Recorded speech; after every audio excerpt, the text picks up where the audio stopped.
Okay, everybody, join me with this.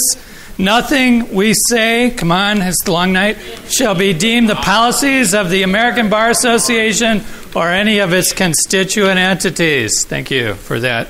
In CLE, we have to have participation. So, even though it's not CLE, that's my practice. How many of you guys remember the amazing Criswell? He used to pop up on The Tonight Show from time to time, and he'd make outlandish predictions, right? And this was an era when futurism was entertainment. And he slept in a casket, and he was just totally bizarre. And he predicted that Denver would have an outbreak of cannibalism. And I thought if he'd only said cannabisism, he would have really got that. But we have vanity, we have future, and in the 1990s, on the cusp of the millennium, the Bar Association started taking futures seriously, and they started having these commissions. And I know when you see this, you think two things. Doesn't the ABA have a graphics department? And how do we use 34 pages to talk about the future of the legal profession? Well, the way we do that is we round up the usual suspects, and the people who participate in these programs are the ones who, in these task force and so forth, are the ones who are in the status quo, and they have no incentive to change. And so they come up with amazing things like Y2K is the future, the thing that we should be afraid of in the future.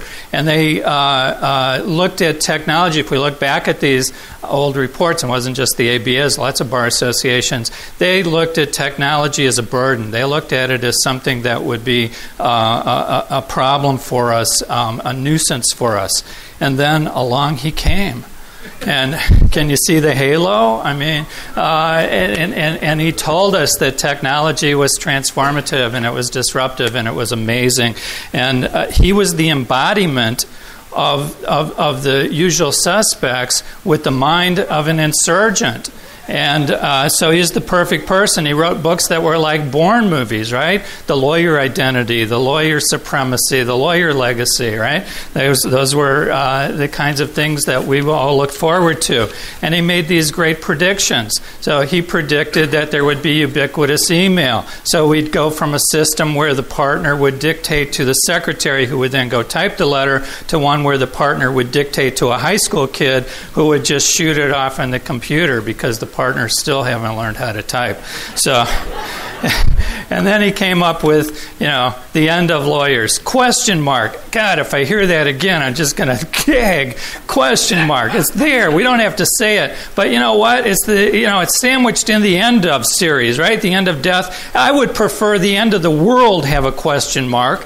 But, I didn't get to make that decision. So he spawned this progeny, and I have to say I love these people. These are great thinkers, and the people involved in these projects are great. But the problem is they're monolithic in their view. Their view of the legal profession is totally monolithic, and they think of it only as big law. And Susskind comes up with this prediction that he doesn't see a future beyond 2020 for most small firms. Now, he makes the Criswell mistake. He ties it to a date. Never make a prediction that ties it to a date. And if you do that, you should at least predict a date that's beyond that in which you will be alive.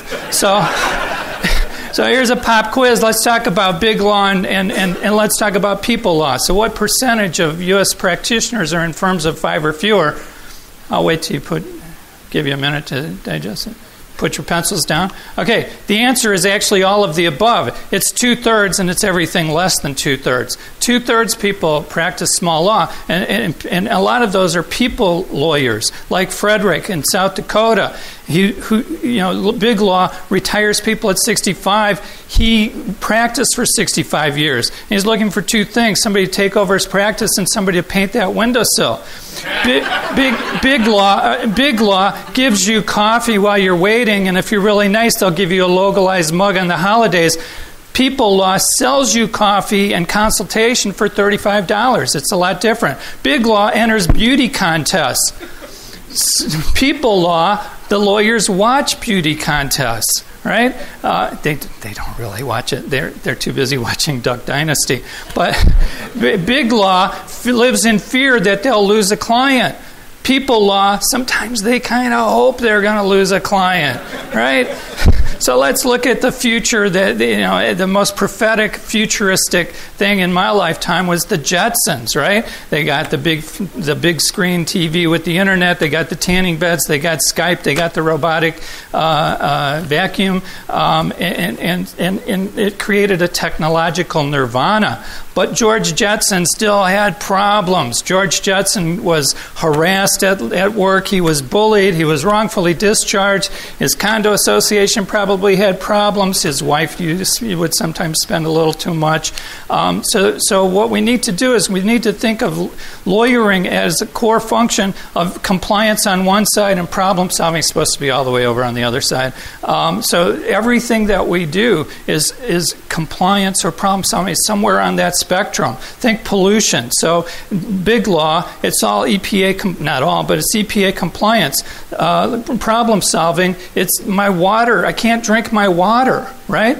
So if we put in the vertical axis of human interaction and technology interaction, what we find is big law is dominated in part by compliances that can be outsourced to technology, whereas the problem solving can't. And that's why I don't think that Richard Susskind nailed that on the future of small firms.